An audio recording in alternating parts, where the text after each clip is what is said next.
नमस्कार दोस्तों, मैं हूं राम केवल सर और मैं आपके अपने पैरामाउंट एकेडमी के इस यूट्यूब चैनल में आप सबका हार्दिक स्वागत करता हूं और आशा करता हूं कि आप सब लोग जहां कहीं भी होंगे सही सलामत से होंगे। दोस्तों, इतिहास के अंतर्गत आज के इस चैप्टर में हम लोग प्राचीन धार्मिक आंदोलन के बारे में पढ़ेंगे। जैसा कि प्राचीन धार्मिक आंदोलन में जो पहला जो धार्मिक आंदोलन हुआ था वो जैन धर्म से संबंधित था। जैन धर्म, आप लोगों को ये पता होना चाहिए कि जब भारत में वैदिक काल का जो समय था तो वैदिक आर्यों की जो भाषा थी इतनी जटिल थी कि आम जनमानस के बारे में, आम जनमानस को इस भाषा के बारे में ज्यादा दिक्कत होती थी, कठिनाई होती थी उन लोगों को। इसकी जो विधियां थी, जो हिंदू धर्म के प्राचीन रीति रिवाज, जो संस्कार, जो सामाजिक बंधन थे, इतने जटिल थे कि लोग उससे मुक्त होना चाहते थे। इसलिए उन लोगों की कमी एक नए धर्म के रूप में हुई और उस समय हमारे देश में कई ऐसे धर्म, कई ऐसे संप्रदाय आए जिसके प्रति लोगों का एक लगाव था बड़ा और लोग उस धर्म को अपनाए और वही काल कहलाता है प्राचीन धार्मिक आंदोलन। प्राचीन धार्मिक आंदोलनों में हम लोग सबसे पहले पढ़ेंगे जैन धर्म के बारे में। जैन धर्म अति प्राचीन धर्म है और जैन धर्म के बारे में जो महत्वपूर्ण जो तथ्य हैं, जो एग्जाम, कॉम्पिटिटिव एग्जाम से संबंधित होते हैं, उन तथ्यों को मैं आप लोगों के सामने लेकर आया हूँ। और यहाँ से क्योंकि इतने महत्वपूर्ण तथ्य हैं कि इन सब चीजों से अक्सर एग्जाम में क्वेश्चन आते रहते हैं, तो इसको ध्यान से देखिए आप लोग। जैन धर्म हम लोग आज का टॉपिक है और यहाँ से जो प्रमुख तथ्य हैं इसको पढ़ेंगे हम लोग। इसके बाद जैन धर्म के जो महावीर स्वामी थे, जिन्होंने जैन धर्म को बहुत आगे लेकर गए, उनके बारे में हम लोग डिटेल अध्ययन करेंगे। तो पहला एक पॉइंट है, जैन धर्म में कुल तीर्थंकर। जैन धर्म में कुल कितने तीर्थंकर हुए हैं? तो दोस्तों, जैन धर्म में कुल 24 तीर्थंकर हुए हैं। कुल कितने तीर्थंकर हुए हैं? 24 तीर्थंकर। लेकिन पूछ देता है जैन धर्म के प्रथम तीर्थंकर, जैन धर्म के पहले गुरु, तीर्थंकर मतलब धार्मिक गुरु जो है, तो पहले तीर्थंकर पूछ दे या प्रथम तीर्थंकर पूछ दे या प्रथम गुरु पूछ दे तो उनका नाम था ऋषभ देव। उनका नाम क्या था? ऋषभ देव नाम था उनका। ध्यान दीजिएगा, ऋषभ देव।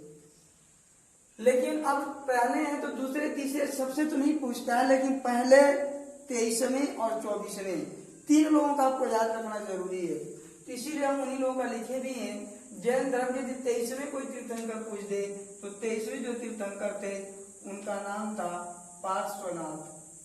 क्या नाम था? पार्श्वनाथ इनका नाम था। नेक्स्ट है जैन धर्म के 24वें तीर्थंकर। 24वें तीर्थंकर के बारे में कोई पूछ दे तो जो 24वें तीर्थंकर थे उनका नाम था महावीर स्वामी। नाम था उनका महावीर स्वामी। नेक्स्ट है पूछ दे जैन धर्म के अंतिम तीर्थंकर। तो ध्यान दीजिएगा, आपको पता है कि कुल 24 तीर्थंकर हैं, तो 24 पूछेगा तब भी महावीर स्वामी, और अंतिम पूछेगा तो अंतिम मतलब वही 24वें, तो अंतिम पूछेगा तब भी क्या हो जाएंगे? महावीर स्वामी ही हो जाएंगे, महावीर स्वामी। तो इस तरह से आप जैन धर्म के तीर्थंकर के बारे में पढ़े। इसके बाद पूछ देता है जैन धर्म के संस्थापक। जैन धर्म के संस्थापक, तो इसको आप लोग ध्यान से देखिए।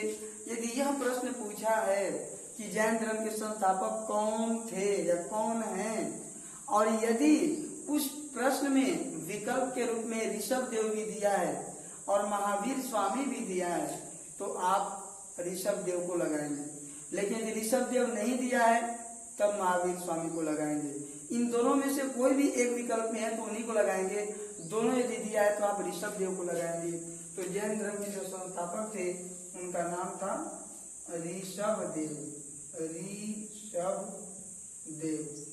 किताबों में महावीर स्वामी का भी दिया है, लेकिन मैं बार बार कह रहा हूँ दोनों विकल्प रहेंगे। ऋषभ देव भी विकल्प में ऑप्शन में रहेगा और महावीर स्वामी का भी ऑप्शन में रहेगा, तो आप ऋषभ देव को ही लगाएंगे। और अन्यथा इन दोनों में से जिनका भी एक विकल्प में रहेगा, बाकी किसी का भी हो, लेकिन इन दोनों में जिन किसी का एक का रहेगा तो वो लगेगा। लेकिन यदि प्रश्न थोड़ा सा घुमा कर पूछ दे कि जैन धर्म के वास्तविक संस्थापक, यहाँ केवल संस्थापक ही, देखिए ध्यान से, यहाँ केवल संस्थापक है लेकिन वास्तविक संस्थापक पूछ देगा तो ऋषभ देव का विकल्प रहेगा, तब भी महावीर स्वामी पे ही लगेगा। महावीर स्वामी का विकल्प जरूर रहेगा क्योंकि महावीर स्वामी ही जैन धर्म के वास्तविक संस्थापक माने जाते हैं। ध्यान दीजिएगा इसको। यदि महावीर स्वामी और ऋषभ देव दोनों विकल्प में है और वास्तविक संस्थापक पूछा है तो महावीर स्वामी, और यदि प्रश्न केवल संस्थापक पूछा है, दोनों लोग विकल्प में दिए गए हैं तो ऋषभ देव पे लगेगा। इस तरह से ये हो जाएगा।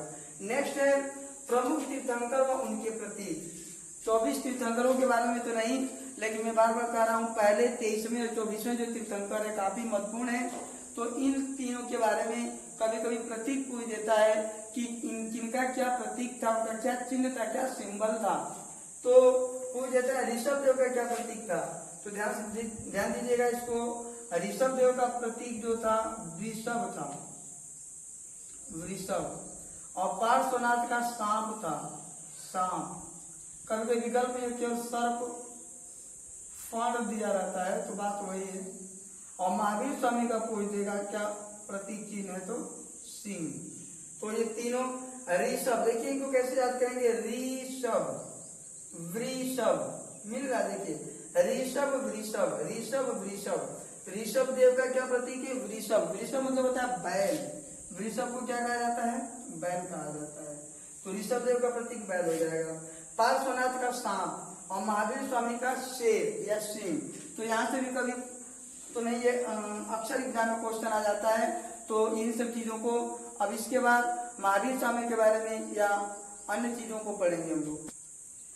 जैन धर्म में अब आगे थोड़ा सा पार्श्वनाथ जो 23वें तीर्थंकर थे, जैन धर्म में जो 23वें तीर्थंकर जो थे, इनके बारे में थोड़ा सा सामान्य परिचय देख लेते हैं हम लोग। जन्म, जैन धर्म में जो 23वें तीर्थंकर थे, इनका जन्म 790 ईसा पूर्व के आसपास हुआ था, 790 ईसा पूर्व। पिता कोई देता है पता, पिता इनके जो थे उनका नाम था अश्वसेन। क्या नाम था, अश्वसेन। लेकिन माता जो थी, इनकी माता का नाम था वामा देवी। माता का क्या नाम था, वामा देवी। और इनकी पत्नी का नाम था प्रभावती। पत्नी का क्या नाम था, प्रभावती। इनका प्रतीक, प्रतीक ज्यादा पूछता है। 23वें जो तीर्थंकर है पार्श्वनाथ, इनका जो प्रतीक है, प्रतीक के रूप में सांप, इनका जो प्रतीक था सांप था। किए गए कार्य, ध्यान दीजिएगा, किए गए कार्य। तो इन्होंने जैन धर्म में 4 व्रत जोड़े थे। कितने व्रत जोड़े थे, 4। अब उन चारों व्रतों में कौन कौन से व्रत हैं, तो पहला है सत्य, दूसरा है अहिंसा, दूसरा है अहिंसा, तीसरा है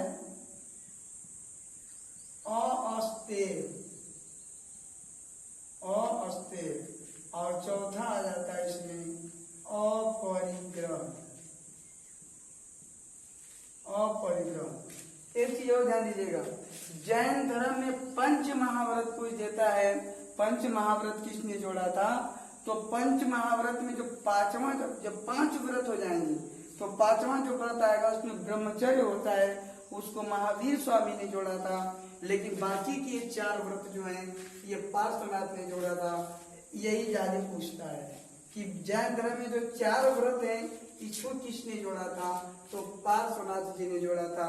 सत्य, अहिंसा, अस्तेय मतलब होता है चोरी नहीं करना, अहिंसा मतलब होता है जीवों पर दया करना, बेवजह जीवों को न मारना, हिंसा न करना। सत्य मतलब सदा सत्य बोलना, और परिग्रह मतलब होता है आवश्यकता से अधिक धन इकट्ठा न करना। तो इस तरह से 4 व्रत इन्होंने जोड़ा था और ये इनके किए गए प्रमुख कार्यों के अंतर्गत आता है। नेक्स्ट आ जाता है निर्वाण प्राप्ति स्थल, अर्थात कहाँ इनको निर्वाण प्राप्त हुआ, मोक्ष कहाँ प्राप्त हुआ, तो एक सम्मेद शिखर कहलाता है। सम्मेद शिखर ऐसा स्थल है जहाँ जैन धर्म में जो 24 तीर्थंकर हुए हैं उसमें लगभग 15 से 20 तीर्थंकर इसी स्थल पर सम्मेद शिखर पर ही निर्वाण की प्राप्ति किए थे। सम्मेद शिखर को पारसनाथ की पहाड़ी भी कहा जाता है। पारसनाथ की पहाड़ी। पारसनाथ की पहाड़ी।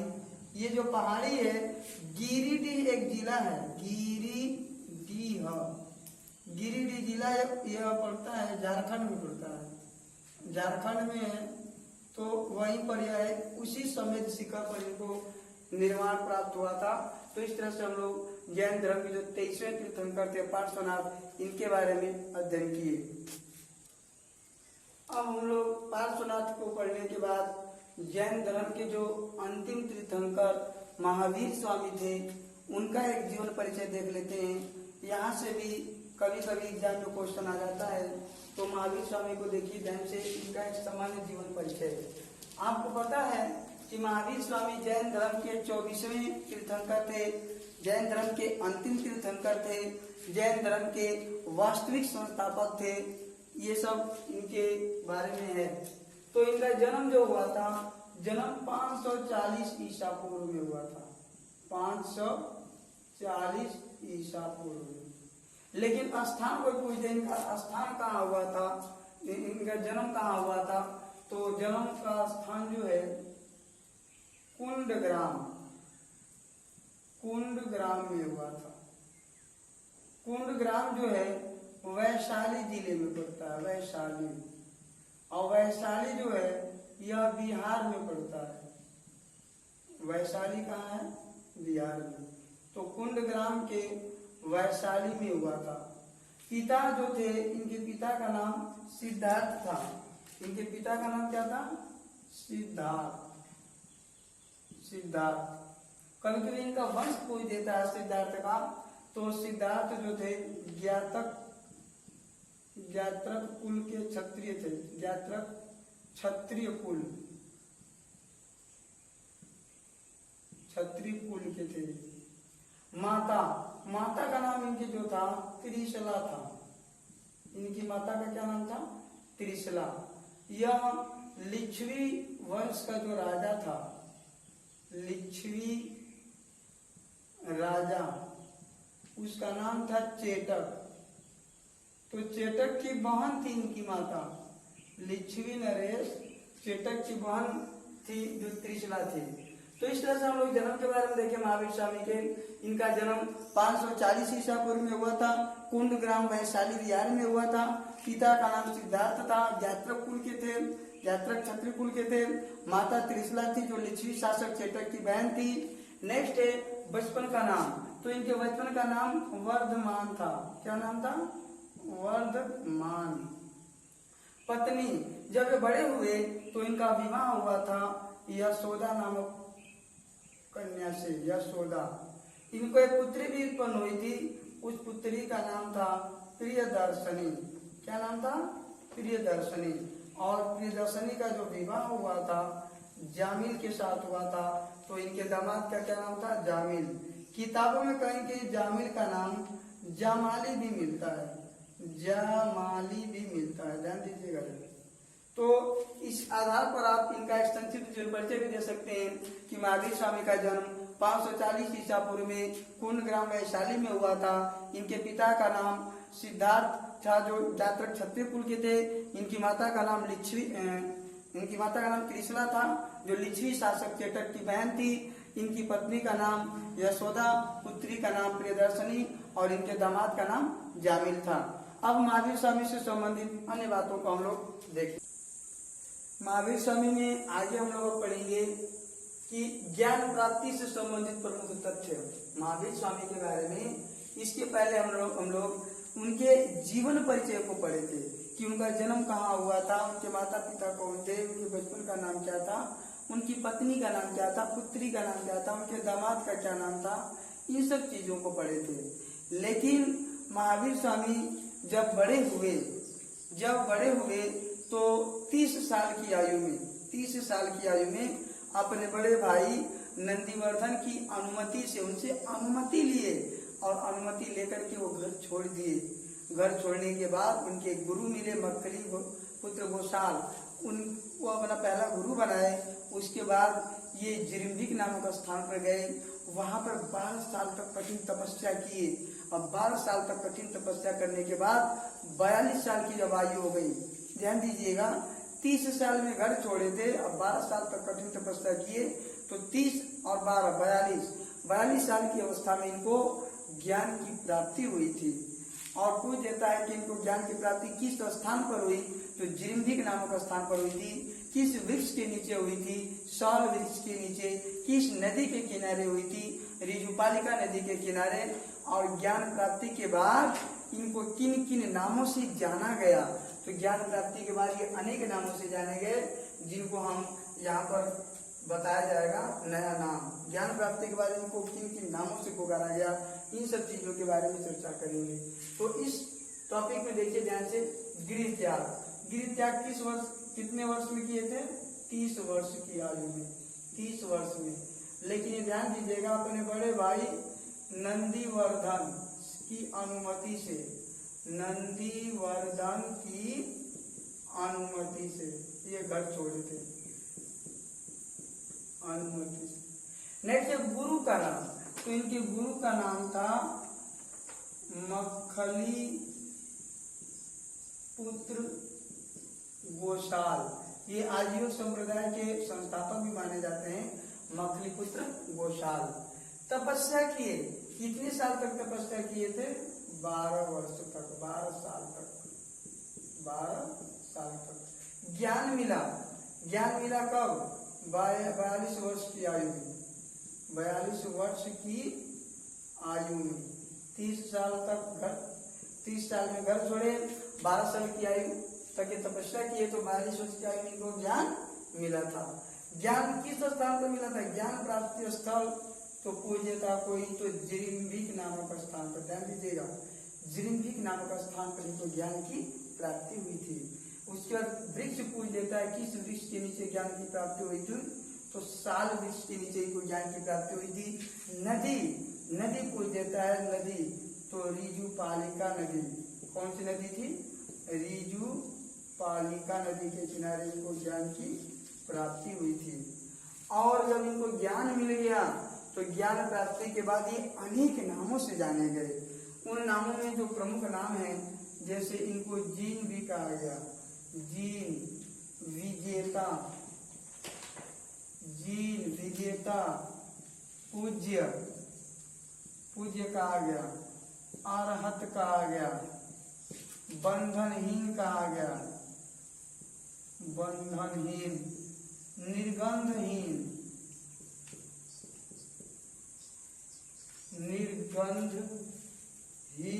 आदि नामों से इनको जाना गया। तो इस तरह से ये इनके नाम आए।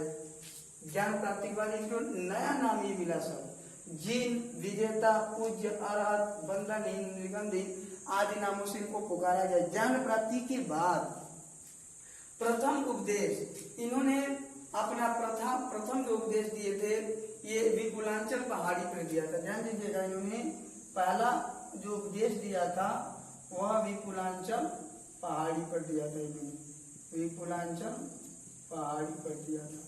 और नेक्स्ट है उपदेश की भाषा। ये तो ज्यादा पूछता है, सबसे ज्यादा यही पूछता है। यह जो प्रश्न है कि महावीर स्वामी ने अपना उपदेश किस भाषा में दिया, ये लगभग मैक्सिमम कंपटीशन में यही पूछता है महावीर स्वामी से। तो इन्होंने अपना उपदेश जो दिया था वह अर्धमागधी भाषा में दिया था, अर्धमागधी। लेकिन आप लोग एक चीज ध्यान दीजिएगा, अर्धमागधी विकल्प में बहुत कम दिया रहता है, वहां पर प्राकृत रहता है। क्या रहता है, प्राकृत, प्राकृतिक नहीं। आप लोग प्राकृतिक मत सोचिए, प्राकृत।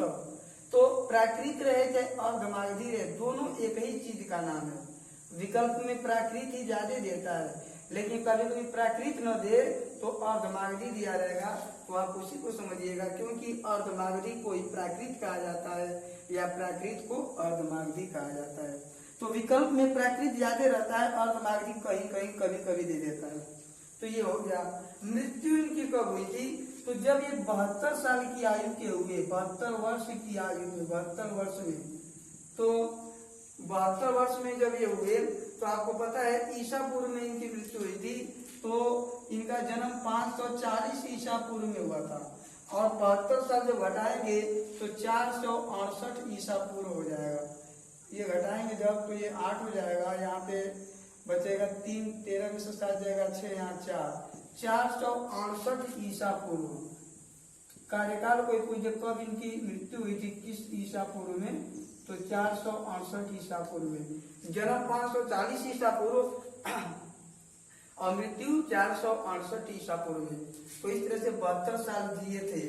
लेकिन इनकी मृत्यु किस स्थान पर हुई थी, मृत्यु का स्थान कोई पूछ देगा तो मृत्यु का स्थान पावापुरी। किस स्थान पर इनकी मृत्यु हुई थी, पावापुरी। पावापुरी भी बिहार में पड़ता है। तो इस तरह से हम लोग महावीर स्वामी के बारे में, इनका जीवन परिचय और इनके ज्ञान प्राप्ति से संबंधित प्रमुख बातों को पढ़े, जिसमें हम लोग पढ़े थे महावीर स्वामी के माता पिता, उनकी पत्नी, उनके पुत्री, उनके दामाद का नाम, उनको कब गिरी तय किए, किसकी अनुमति से किए, इनके गुरु का क्या नाम था, कितनी साल तक तपस्या किए, किस स्थान पर इनको ज्ञान की प्राप्ति हुई, किस वृक्ष के नीचे, किस नदी के किनारे ज्ञान प्राप्ति के बाद किन नामों से जाना गया, इन सब चीजों पे चर्चा हुई। साथ ही साथ हम लोग ये भी पढ़े कि पहला उपदेश कहाँ दिए थे, उपदेश की भाषा क्या थी और इनकी मृत्यु किस वर्ष में हुई और किस स्थान पे हुई। इसके बाद हम लोग नेक्स्ट पढ़ेंगे हम लोग महावीर स्वामी के शिष्यों से संबंधित व इनके अन्य जो किए गए कार्य, जैसे कि त्रिरत्न जो है उसको पढ़ेंगे हम लोग, जैन धर्म के त्रिरत्न। लेकिन महावीर स्वामी से संबंधित अन्य जो बातें हैं उसको हम अभी पढ़ ले रहे हैं, महावीर स्वामी से संबंधित अन्य बातों को। महावीर स्वामी के बारे में अन्य दो ये शिष्यों के बारे में कभी कभी पूछ देता है कि महावीर स्वामी के प्रथम शिष्य कौन थे। तो इनके जो दामाद थे जामिल या जामाली कहीं हिंदी दिया जाता है, तो जामिल या जामाली यही इनके पहले शिष्य थे और बाद में इनके विरोधी भी हो गए थे। और प्रथम शिष्य यदि कोई पूछ देता है कि महावीर स्वामी की प्रथम शिष्या कौन थी, तो उसका नाम था चंपा। यह दधिवाहन की पुत्री थी, दधिवाहन, चंपा नरेश चंदना, चंपा नाम था, चंपा नरेश दधिवाहन की पुत्री चंदना उसका नाम था। चंपा जगह का नाम है, चंपा नरेश दधिवाहन की पुत्री चंदना। तो इनकी प्रथम शिष्या थी चंपा नरेश, चंपा नरेश दधिवाहन की पुत्री चंदना। तो इस तरह से हम महावीर स्वामी के बारे में पढ़े, महावीर स्वामी के इनके पूरा जीवन परिचय से लेकर के इनके द्वारा किए गए कार्य, इनसे संबंधित प्रमुख तथ्यों को पढ़े। आज के इस क्लास में इतना ही। अब नेक्स्ट क्लास में हम लोग जैन धर्म से संबंधित अन्य बातों, जैसे जैन धर्म के त्रिरत्न, जैन धर्म के जो सिद्धांत हैं उनको पढ़ेंगे, जैन साहित्यों को पढ़ेंगे, व अन्य जैन धर्म में जो मान्यताएं हैं उन सब चीजों को पढ़ेंगे। तो इस तरह से आज की इस क्लास में बस इतना ही। हमें आशा नहीं बल्कि पूरा विश्वास है कि आज के क्लास से आप लोग बहुत संतुष्ट होंगे। और जो कुछ भी कमी रह गई हो, जो कुछ सुझाव है आपके, तो आप कमेंट बॉक्स में अवश्य सुझाव लिखें, ताकि हम उससे भी बेहतर ढंग से अपनी बातों को आप लोगों के समक्ष रख सकें।